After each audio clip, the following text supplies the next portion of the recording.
La breaking news l'abbiamo data sul bianconero.com, mi raccomando leggete il nostro sito e seguite i nostri social. Tutto fatto, Moise Kean lascia la Juventus e si trasferisce alla Fiorentina. Titolo definitivo, operazione sulla base di 13 milioni, più bonus, alcuni più semplici, altri più difficili, ma resta il fatto che nella giornata di oggi, grazie al lavoro certosino di Alessandro Lucci, l'agente di Moise Kean, i due club abbiano definito l'intesa.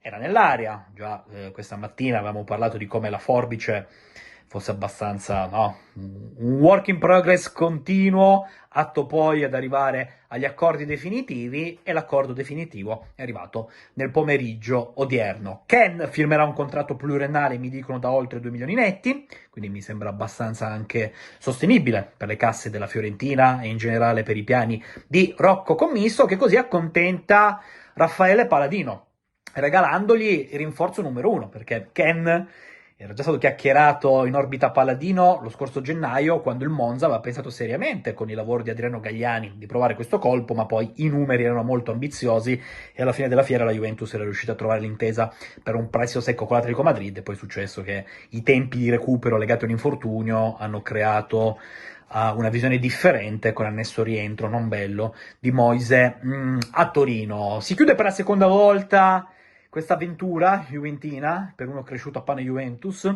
Io sono affezionato a Moise e qualcuno mi ha preso anche in giro nell'arco degli anni, perché mi regala bei ricordi. Cioè, Moise, quando ha iniziato a giocare nei giovanissimi nazionali guidati da Claudio Gabetta, io ho iniziato a seguire le giovanili della Juventus e poi arrivare a fare il mio percorso in prima squadra, e quindi ho sempre il ricordo di quel giocatore che prendeva pallate pari età, tant'è che dovevano sempre portarlo con le categorie superiori perché quei campionati per lui non erano più allenanti. Si vedeva come questo ragazzo avesse le stigmate del predestinato, e basti pensare che a soli 24 anni Moise ha avuto 2 esperienze in prima squadra con la Juventus, 2 cicli. La Premier League con l'Everton, il Paris Saint-Germain dei mostri sacri. Quindi complessivamente da parte mia c'è il dispiacere sul fatto che questo ragazzo non sia riuscito a mantenere le attese, in generale a tirare fuori un potenziale che magari riuscirà a mettere in mostra la Fiorentina. A me quella della Fiorentina sembra un'operazione intelligente, perché se le cose dovessero andare bene dopo una stagione con i gol che deve fare Moise, la quotazione del cartellino già raddoppia, cioè passi da 13 a 30. Tanti saluti. Perché comunque è un classe 2000. Se le cose invece non dovessero andare in maniera ottimale, comunque hai fatto un investimento mirato per uno che dopo una stagione avrebbe 25 anni e che con questo curriculum comunque piazzi, anche perché ha un entourage molto preparato. Non lo so, magari mi sbaglierò, ma io su Kean ho buone sensazioni a Firenze e quindi lo prenderò al fantacalcio. Voglio essere coerente fino alla fine, però comprendo poi come la Juventus abbia voluto mettere la parola appunto fine a questa vicenda, a questa storia, e questa volta mi sembra che davvero sia game over, perché avevamo venduto a titolo definitivo Moise ai Toffees, all'Everton, poi l'abbiamo ripreso, poi adesso lo abbiamo rivenduto.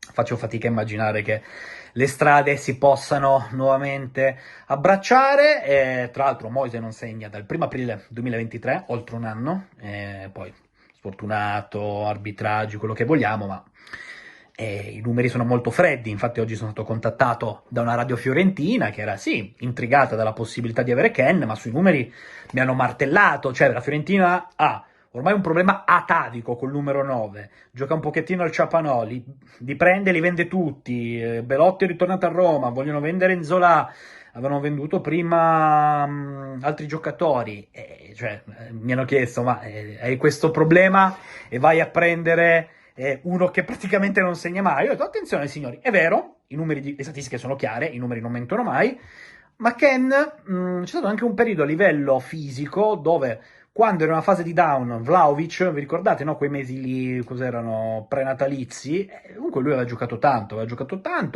Chiaro, il gol per me è fondamentale, a maggior ragione per un attaccante, se milita alla Juventus. Però devo dire che non lo vedo male.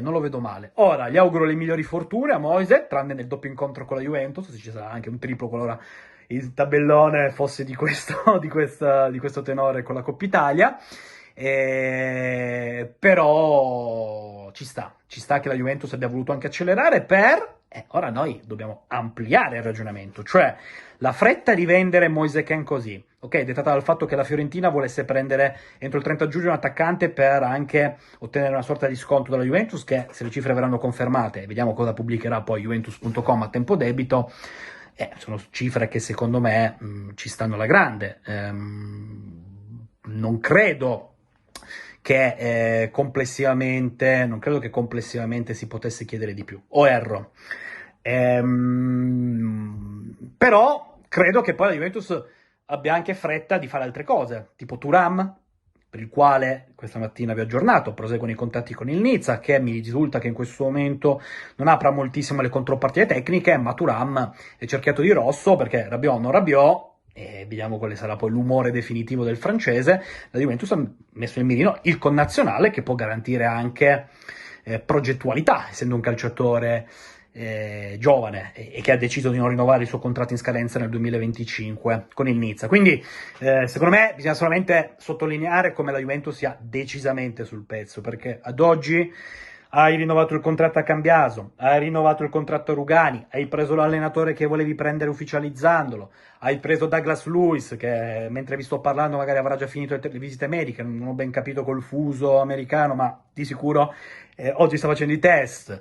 Hai preso Di Gregorio, hai piazzato Ealing e Barrenechea, hai piazzato Ken. In tutto ciò, tecnicamente, il mercato della Juventus, il mercato in generale, non è ancora partito perché inizia a luglio. Quindi, come si fa a non avere fiducia in una dirigenza capitanata da Cristiano Giuntoli che sta operando in questa maniera? Come si fa?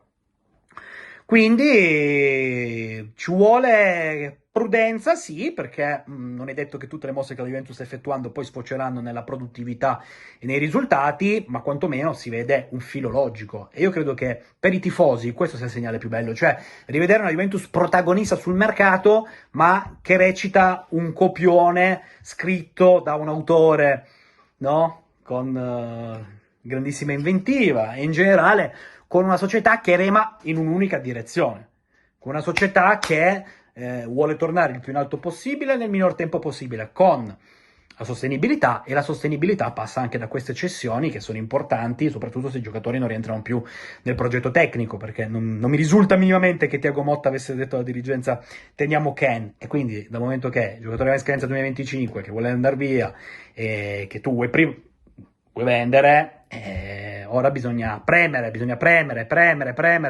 su queste cose qua, bisogna premere su queste cose qua e bisogna premere anche sullo stesso Thuram, che secondo me rappresenta un pochettino adesso la giusta chiave di lettura. Non lo so, ho questa sensazione, magari avrò smentito, ma la mia percezione è che ora tutto fatto, Ken Fiorentina, e si va a spingere seriamente sul centrocampista del Nizza. Seguite il bianconero, iscrivetevi al mio canale, attivate la campanella notifiche, lasciate un bel like, di più ne ha più ne metta.